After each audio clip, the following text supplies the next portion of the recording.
Então, pessoal, nós estamos aqui tomando café hoje com o Amir Cair. Esse homem que aqui está do meu lado teve a honra de fazer parte de uma equipe econômica historicamente inesquecível. Como todos sabem, ele foi secretário de Finanças no governo da Luiza Erundina, que está comemorando agora 30 anos. E ele foi convidado pela Luiza para fazer parte e integrar um time que juntou, vou citar alguns nomes só, Mário Sérgio Cortella, Paulo Freire, Marilena Chauí, Paul Singer. Lógico que não tem como evitar de falar de política, claro, porque uma prefeitura ela se dá no âmbito político, né? Essa é a razão da existência dela, mas eu gostaria de saber como que foi, para que a gente sinta a diferença que está dentro de uma equipe com uma visão mais ampla do ponto de vista do social e que reúne cabeças pensantes nesse sentido. Como é que foi, Amir, fazer parte desse time aí? Eu acho que foi uma oportunidade única que nunca vai aparecer de novo, porque foi um governo voltado para quem precisa, que é a população normalmente abandonada, um governo ético, de começo ao fim, e um governo que priorizou o social, seja a educação, a saúde, transporte coletivo, habitação, e que operou com responsabilidade fiscal. E que tinha minoria na Câmara Municipal, nós tínhamos 7 vereadores, em 31, me parece que era o número, que tinha o governo do Estado contra, que era outro partido que não ajudava, só prejudicava, governo federal contra, a mídia toda contra, o próprio partido PT contra, criando dificuldades. E o governo trabalhando com o povão. No fundo era isso. E isso que deu certo.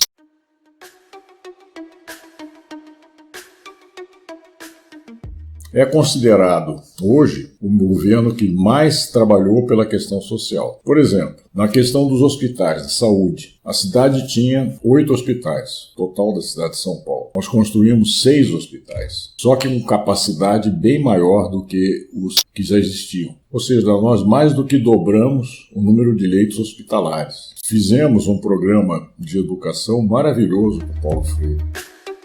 Não apenas de alfabetização, mas os conceitos de educação, todos os conceitos que, no fundo, olhavam para a população de uma maneira, no fundo, era essa educação, uma educação mais ampla, priorizando realmente a população que não tinha condições de pagar pela educação, ou seja, estendeu-se muito a rede de atendimento. Você teve, na mobilidade urbana, uma revolução verdadeira no transporte coletivo, na qual os ônibus foram, a maioria, renovados.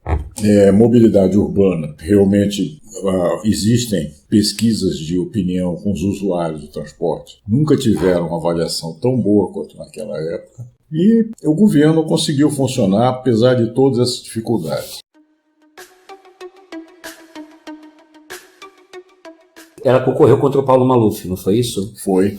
Eu me lembro que, quando saiu o resultado, vamos perguntar, evidentemente, para o Maluf o que ele achava. Ele respondeu 2 coisas. Ele falou assim, isso foi uma ventania petista. E encerrou dizendo assim, na verdade, o PT não ganhou, foi o Paulo Maluf que perdeu, né? Isso, creio eu, que deu à equipe, deve ter dado à equipe, muito mais liberdade ainda de traçar determinados caminhos, até então pouco experimentados, vamos dizer assim, né? Como é que foi trabalhar com a Luiza? A Luiza foi uma prefeita com uma capacidade de liderança fantástica junto ao pessoal da equipe dela. Além dessa capacidade de liderança, ela era muito ágil para tomada de decisões. Quando tinha qualquer assunto difícil, ela reunia as pessoas que mais entendiam do assunto dentro do governo, e às vezes até fora do governo, ouvia e tomava decisão. Ela é muito rápida para tomada de decisão, muito segura na tomada de decisão. Isso dá para a equipe muita segurança, muita tranquilidade. Ela foi uma verdadeira líder num sentido mais amplo, e com um forte apoio social, na medida em que a população percebeu que o governo era ético, coisa que é muito importante. Na política você não pode misturar as coisas e fazer concessões aqui e ali, porque você acaba com isso se misturando com pessoas que não são recomendáveis se você trabalhar junto. Então, nesse sentido, o governo cumpriu, nos 4 anos, uma agenda maravilhosa e começou de uma dificuldade muito grande. Poucas pessoas sabem, mas o Jânio deixou a prefeitura numa situação lastimável, com 6 meses de atraso de pagamento, sejam as empreiteiras, aos prestadores de serviço e aqueles que vendem produtos para a prefeitura. E a gente foi aos poucos botando as coisas nos eixos e atravessamos do início ao fim do governo, pagando pontualmente aquilo que a gente contratava, do início ao fim. Isso fez com que os custos da prefeitura caíssem em cerca de 40%. Naquela época tinha uma inflação alta e as empresas botavam um preço, um overprice, um preço acima do normal, muito alto, porque a prefeitura não dava garantias de pagamento. Então, muitas vezes o empresário vendia e não recebia. Muito comum isso no setor público. Naquela época era muito comum, com alta inflação. Você podia estar quebrando várias empresas que tinham, às vezes, na prefeitura o principal cliente. Mas se atravessou esse período todo com muita responsabilidade. E naquela época não tinha nenhuma legislação tipo lei de responsabilidade fiscal, nada disso. A gente assumiu com uma dívida muito grande e entregamos com uma dívida bem menor do que aquela que a gente encontrou. Mas, Amir, agora há pouco você citou aí você fez uma alusão ao Paulo Freire, e como esse papo hoje no nosso café hoje é uma coisa mais de fazer parte dessa homenagem de 30 anos aí, de um governo que marcou uma época, porque marcou uma época inclusive dentro do próprio Partido dos Trabalhadores, né, com uma característica toda própria, principalmente essa, de reunir cabeças que acabaram se tornando referências nacionais, né? Paulo Freire hoje, por exemplo, consegue trazer à tona uma fúria da extrema-direita que não dá para ser negada, não dá para ser deixada de lado, né? Ela pode ser até um estímulo para altos debates a respeito da educação. E esse homem fez parte dessa equipe juntamente contigo, como que eram as conversas, como que eram as reuniões, com cabeças tão ativas, com histórias e trajetórias tão marcantes, como essas pessoas que a Luísa conseguiu reunir no mesmo time? Olha, Carlos, era uma coisa muito boa, porque você convivia com gente que estava tudo vibrando. Você tinha naquela época um idealismo fantástico, muita alegria de participar do governo, uma alegria mesmo. E as pessoas eram muito amigas, sabe? Por além da política, você tinha uma amizade entre as pessoas, amizade mesmo, e as pessoas se entendiam com mais facilidade. Ou seja, você não tinha aquela briga política de quem manda mais, quem manda menos, quem toma o lugar de quem. Isso você não via. E a Luísa contribuía muito para isso, porque o espírito dela era de agregação. Ela deixava rolar, o debate acontecer. Sim. E eram feitas reuniões muito amplas, para tomar decisões importantes. Ela reunia o primeiro e o segundo escalão no teatro grande. As coisas eram debatidas, aprovadas, daí era executar. Ou seja, ela não era uma pessoa da canetada. Não, ouvia sempre. Nunca tomava decisões apressadas, mas também as decisões não demoravam tempo, era rápida, mas cuidadosa, muito cuidadosa. E todas as secretarias funcionaram razoavelmente bem. Quando tinha um problema aqui e ali, as pessoas se ajudavam e procuravam fazer com que o governo todo avançasse no rumo daquilo que interessava. Muita ligação com os movimentos sociais, muita mesmo, muita força para os movimentos, e uma relação com a Câmara respeitosa, sabe? Nada de você ficar criticando a Câmara ou não. Você simplesmente sabia que ia ter dificuldade, mas em todos os processos mais difíceis, muitas vezes a gente conseguia sucesso sem ter que dar qualquer vantagem para os vereadores. A possibilidade disso existe, e a gente soube usar essas possibilidades. Conseguimos atravessar os 4 anos, mesmo tendo a oposição forte contra o governo, conseguimos fazer um governo voltado a quem realmente precisa. Isso dificilmente vai acontecer.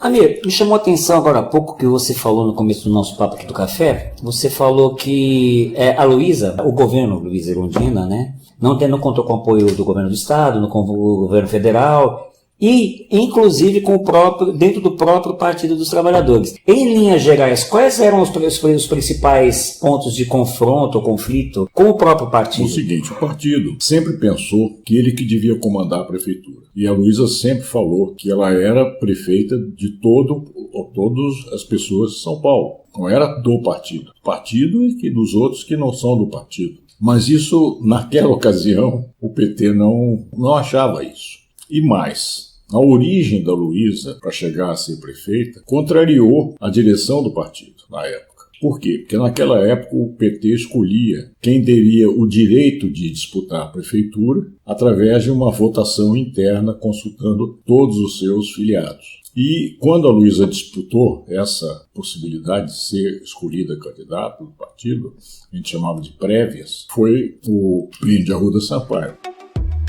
Pessoa muito maravilhosa, tinha o apoio do Lula, do Zé Dirceu, dos dirigentes da época, e a Luísa não tinha esse apoio. Então ela tinha o apoio na base do partido. Então houve um processo de debate entre ela e o Plínio em todos os diretórios da cidade, PT, e nesse conjunto depois é que saía a votação. E ela ganhou aproximadamente com 2/3 dos votos para ela e 1/3 para o Plínio. E saiu dali para disputar, foi disputar com o Maluf, com Serra e com Leiva. O Leiva era vice-governador do estado, do PMDB. O Maluf, numa certa altura da eleição, estava com quase 40% de preferência nas pesquisas de opinião. O Leiva com uns 30%, por aí. A Luísa tinha 8%, o Serra tinha 7%. E o processo foi caminhando, ela ganhou. Quando ela ganhou, no dia seguinte, o Zé Dirceu dá uma coletiva lá para a imprensa e fala, olha, quem pariu o Matheus, que o embale. Ou seja, puxou a faca para o governo, desnecessariamente, e que criou aquela briga entre o partido e o governo.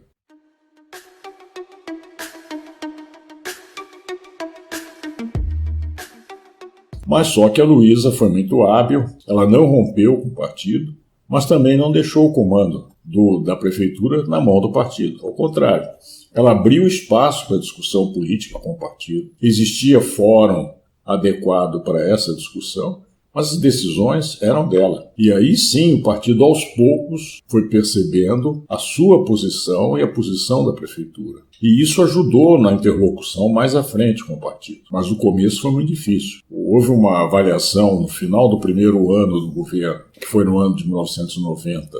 Quando terminou o ano, o partido fez uma grande reunião envolvendo a direção do partido e o governo para fazer uma avaliação. E o governo foi criticado como tendo feito uma administração administrativista. Se preocupou com a administração. Ora, claro que você se preocupa com a administração. Nós tivemos que conseguir resolver o problema de 6 meses de atraso de pagamento, tivemos que pagar, tivemos que botar a máquina para funcionar. É a mesma coisa que falar, naquele curso de sociologia, obrigado até estudar sociologia. Sim. E eles acham assim, basta ter vontade política e as coisas funcionam. Não é assim, você tem que ter vontade política, mas tem que saber como conduzir, senão fica só na vontade. Qual que você acha que foi a grande lição que a gestão Luiza Erundina deixou para o PT? Eu acho que ela deixou como lição a possibilidade de se conseguir fazer um governo ético, em primeiro lugar, voltado aos pobres, voltado a quem mais precisa, e sem criar confusão com ninguém, entendeu? Ser um governo de agregação e de inclusão social. Teve, claro, orçamento participativo, toda uma série de decisões no sentido de fortalecer os movimentos sociais nas suas reivindicações que interessassem, tivessem respeito à prefeitura, como a questão de educação, de saúde, de creches, toda essa luta que os movimentos têm de transporte coletivo. Fortalecendo eles, você conseguiria levar à frente o governo. Foi assim. Olhando para trás, valeu a pena, meu? Puxa, isso valeu a pena. Agora, nesse sábado, nós vamos comemorar 30 anos. Eu estou doido para ir para lá. Vamos rever colegas, vamos dar um abraço na Luísa e vamos, enfim, gozar um pouco da alegria que a gente tinha naquela época e que, infelizmente, a nossa política foi para um lado completamente diferente. E quando se fala em corrupção, etc., e que veio a esperança na população de acabar com a corrupção agora com a eleição desse governo, tudo faltou ao contrário, né? O governo acho que é tão mais corrupto que os anteriores, está aí, né? Resolvendo o problema dos filhos do presidente, com esse fracasso, não conseguindo botar o país para frente, né? E um povo maravilhoso, que é o povo brasileiro, um povo que tem fé, que acredita que as coisas possam estar melhores, mas que infelizmente está mal conduzido nas mãos de pessoas erradas, vamos chamar assim. Eu acho que voltar no tempo não se volta mais, mas pelo menos a recordação das coisas boas pode nos ajudar. Com certeza, inclusive a recordação de coisas boas pode significar também retomadas de caminhos que possam ter sido largados ou abandonados durante durante a caminhada, né? E isso, tanto para o Partido dos Trabalhadores como para qualquer partido político, é muito importante. É muito importante que a gente olhe para trás, na hora da dúvida, quando tudo parece estar perdido, volta no começo e faz o caminho de novo, né? Às vezes a gente perde mais tempo tentando ir para frente sem saber para onde ir do que voltar para trás e refazer o caminho. Eu acho que isso pode ser uma boa dica para o Partido dos Trabalhadores nesse momento em que ele está em xeque, né? Em que ele está sendo revisto e a força dele está sendo colocada à prova, né? Amir, muito obrigado. Olha, eu faço votos que esse encontro seja cheio de tintins, né? Que os ausentes sejam lembrados com muito carinho, principalmente nosso querido Paulo Freire, patrono eterno da educação brasileira, queiram ou não queiram, né? Porque é um consenso internacional, não é só um consenso nosso. Você ter sido convidado, né? Não foi à toa, né? Você não caiu lá de paraquedas. Se você lá esteve é porque você mereceu. Parabéns, a gente continua aqui qualquer hora batendo papo com o Amir, debaixo dos aviões que passam em cima da nossa cabeça o tempo todo, tá bom? Tá certo. Até daqui a pouco.